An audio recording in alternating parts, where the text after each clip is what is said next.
Bem, então vamos tratar agora de culturas, né? Nós temos então a cultura, ela é compreendida por Geertz como as formas da sociedade são a substância da cultura, segundo Geertz. Isso traz sentidos e significados associados por esse autor a partir de uma piscadela de olho sobre o que pode ser tanto um tique nervoso como uma conspiração. Então ele fala que assim, a cultura ela é tão singular dentro desse processo social, né, em que a gente pode compreender que uma simples piscadela de olho pode representar tanto um tique nervoso como uma conspiração. E é um exemplo muito interessante, que aí é uma compreensão que eu faço, é sobre a partir do personagem Sony, daquele filme Eu, Robô, né? Em que o robô acaba mostrando sua compreensão, né, dessa piscadela no final do filme. Quem não assistiu, eu acho que vale a pena assistir, mas é um policial no começo do filme, ele pisca, né, em sinal de cumplicidade para uma outra personagem e o robô fica sem entender. E aí, no desenvolvimento do filme, ao final ele acaba trazendo uma devolutiva sobre esse processo. Eu acho que vale a pena acessar.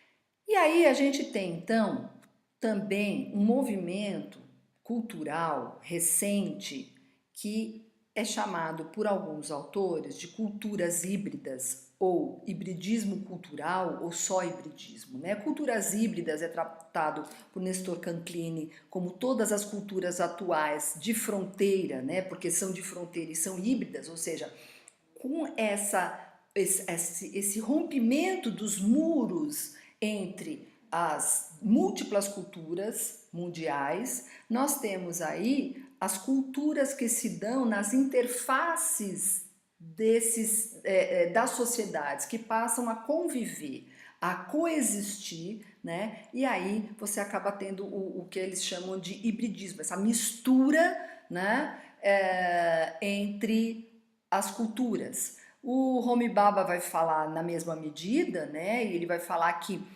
o hibridismo vai além da simples integração do velho com o novo, porque ele acolhe a diferença sem uma hierarquia suposta ou imposta, e aí ele vai falar dos entre-lugares, ou seja, não é uma cultura junto com a outra, mas essa mistura vai dar um terceiro espaço, vai criar uma nova cultura, uma outra possibilidade que é muito mais do que a simples soma, né, das partes, tá? E esse terceiro espaço como potencializador das mudanças culturais.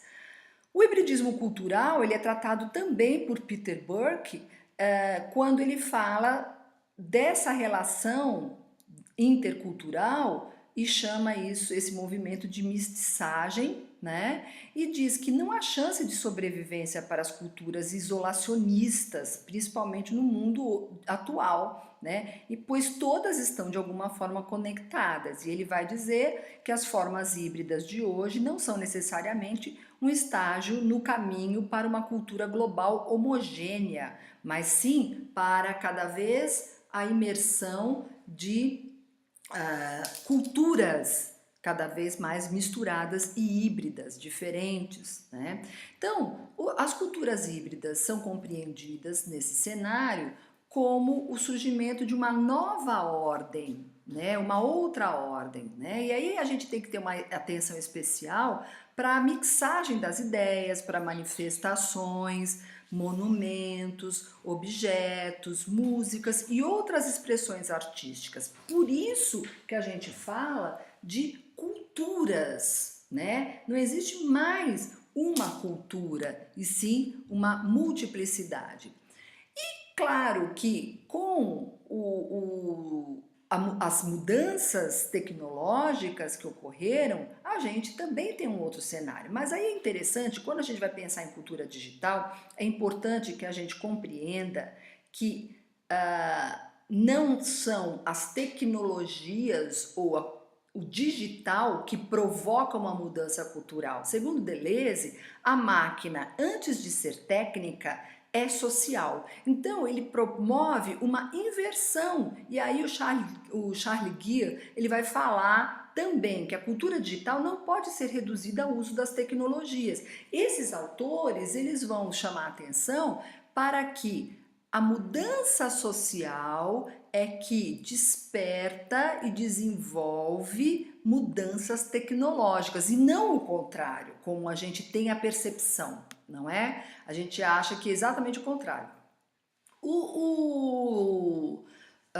Levi, o Lemos e outros autores como Chiesa e Cavedon vão falar também dessa cultura digital envolvendo a interação das redes, as licenças abertas para registro de obras autorais e artísticas, a arte como o uso de ferramentas digitais, o uso cotidiano do meio digital, a cultura hacker, que inclusive é trabalhada por um professor aqui brasileiro, Nelson Preto, as interações em rede como reais. Então, por essa razão, a dicotomia real versus virtual já, como diriam os filósofos, não tem sustentação.